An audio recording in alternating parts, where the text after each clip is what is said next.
kupikana. The death toll from the Shakahola massacre has risen to 350 after 12 bodies were exhumed today.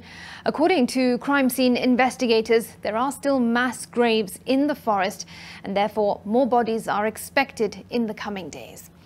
Here's NTV's Kevin Mutai, who also reports that journalists covering the exhumation exercise have received trauma counselling after it emerged that most of them have been suffering from post-traumatic stress disorders. Phase 4 of the exhumation of bodies in Shakahola forest commenced on Monday, detectives splitting into groups in search of more bodies of victims of the cultic deaths. The homicide team has been able to exhume 12 bodies. That brings the total number since we started to 350. The officers also recovered several items related to the deadly teachings, including scriptures believed to have lured hundreds of victims of Pastor Paul Mackenzie to their deaths.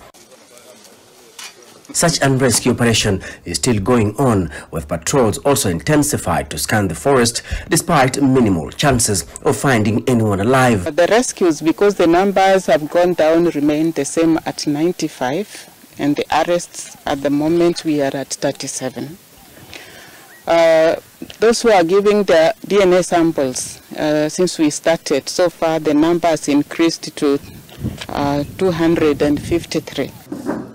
In the meantime, journalists who covered the entire operation in Shakahola underwent trauma counseling, some of them revealing the struggles with mental illness. The Kenya Red Cross officials saying that a majority of the scribes have been suffering as a result of what they witnessed in Shakahola. One of the experiences that still paints a fresh picture in my mind up to date is of this lady who was being, we found her very weak and emaciated, and she was fighting to be rescued. Part of it is the nightmare that you have to encounter. Especially remember the first night I couldn't sleep because the images you saw throughout the day keep on reoccurring.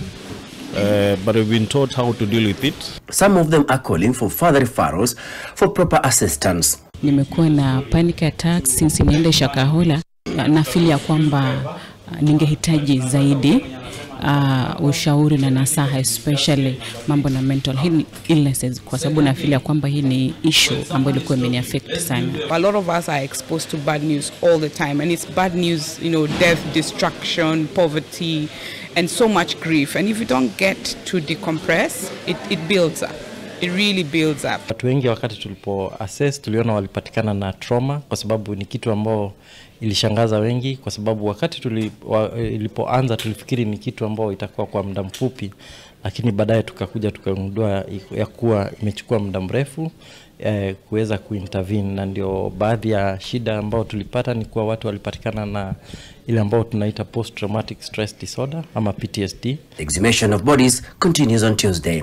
Kevin Mutai, NTV in the county of Kilifi.